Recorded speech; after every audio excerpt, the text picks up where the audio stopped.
to my YouTube channel. My name is Roxanne, the Tiny Taster, and today's recipe is a delicious Goan style chicken Xacuti. The Xacuti is basically like a curry, not too thick, not too thin, made with any choice of meat or protein. I've stuck with chicken, which is a popular choice. You will see some curries that are a little bit yellowish, brownish in color like mine, or you will see some that are fiery red or orangey. They're both perfectly fine. It just kind of depends on how many chilies you use and the intensity of those chilies. It gives a different color. So don't be alarmed if you see that as well. As always, I have put a link down below for the detailed recipe with all the ingredients and method and everything that you need. So make sure to check the description box below. I hope you like this recipe enough to give it a big fat like, to share it with all your friends, leave me a comment, and hopefully subscribe to the channel if you haven't already. We're so close to 10K and I'm really excited. I hope you enjoy this. Without any further ado, let's get cooking. For this recipe, we're going to make a masala. You're going to need some chopped coconut or grated coconut, red chillies, poppy seeds, pepper, cardamom pods, nutmeg, clove, coriander seeds, and some cinnamon sticks. You're going to dry roast all these spices in a pan. You can dry roast them or you could add a little bit of oil. It doesn't matter. I just dry roasted it. Ideally, you would roast the coconut first so it turns a little bit of color and then add in the rest of the spices so it doesn't burn, but I forgot to do that. And it still turned out okay, so I would just toss all of this in and then dry roast it till it turns a little aromatic. Don't burn it completely, and then once it's done, you just take it out into another pan and let it cool and simmer and come down to room temperature.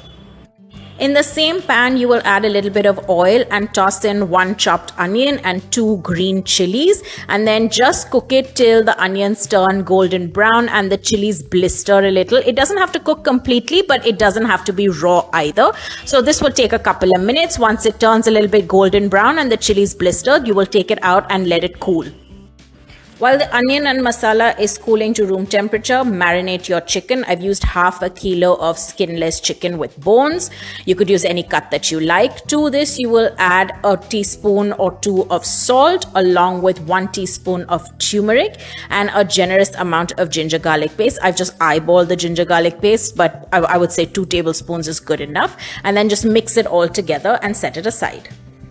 Now that your masala mixture has cooled down, put it all into your mixer grinder jar along with your chopped onions and chilies. You can grind everything together. To this, I add another 2 teaspoons of haldi or turmeric powder. You can also add red chili powder, but I didn't at this stage. I added it later, but if you wanted to, you can at this point. And then add in a little bit of water to grind this into a paste. It doesn't need to be too much water. You'll just add a little at a time. So I'm going to say half a cup or so. Now, as you're grinding, you will notice that the sides kind of stick. So you will scrape down the sides so that you get all the masala and coconut mixture. And then this is thick at this point. So again, you will keep adding water, about half a cup. I've just eyeballed it, but I would say half a cup or so. So you might want to do this 2-3 times. Keep grinding it down till you get a nice thick paste of this consistency. Now take a thick bottom pan and to this add some oil and 1 chopped tomato. Cook this till it turns golden brown. This will take about a minute or 2. And then to this mixture, you will add in 1 chopped tomato. And again, cook it till all of it mixes well together and breaks down. This will take a couple of minutes, maybe 2 or 3 minutes or so. But just keep cooking the mixture. Once the tomatoes and onions have mixed together and cooked a little bit, you will add in your marinated chicken. So just add all of it in and mix it up so that the onion and tomato sort of tries to at least coat the chicken. And then to this, you will add in a cup or 2 of water so that it starts cooking a little bit like a curry. This is just the base. Now I cook my chicken for a total of 30 minutes. So I put my timer on there, but I cook it with this water for about, say, 5 minutes, and I cover it with a lid and just let it cook and steam and start cooking at least. Once it's been cooking for about 5 minutes, you take the lid off and then just add in all your masala paste. You add the whole thing in along with about 2 cups of water. I'm gonna say 2 cups, but I really eyeballed it just to make sure that all the chicken is coated with water along with the masala paste. So it's not too thick and it doesn't stick. The water just helps it get a better consistency because you do want a curry consistency, not too thin, not too thick. And then to this, I also add in salt because I have not put any salt in the curry paste. So you definitely need more salt. So I would say salt to taste, about 1 or 2 teaspoons of salt depending on how much you have. And at this stage I add in 1 teaspoon of red chili powder. Like I said, you could add this also into the masala, but I like to add it in here. And then just mix it all together and then cover this and let it cook for the remaining time that's on your timer. I kept checking to see that the water sort of burns off a little, but at the same time, it doesn't burn off too much because I don't want too thick a consistency. And at the same time, I don't want too thin a consistency. So as I'm checking over here, it's still too thin for my liking. So I just put the lid on and covered it again.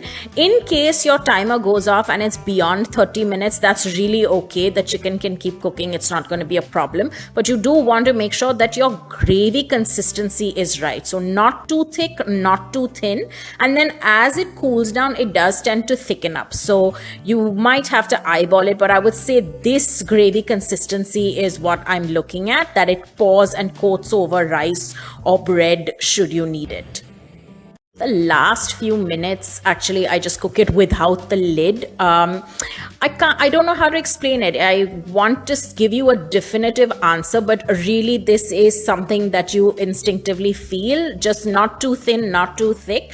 I'm happy at this point of consistency. I still would have liked it a little bit thicker, but I took it off the flame here because I think it will cool down and it will work out perfectly. So at this stage, my chicken xacuti is done. I just plate it up in a bowl and serve it. I like to garnish it with some chopped onion and a little bit of chopped coriander as well.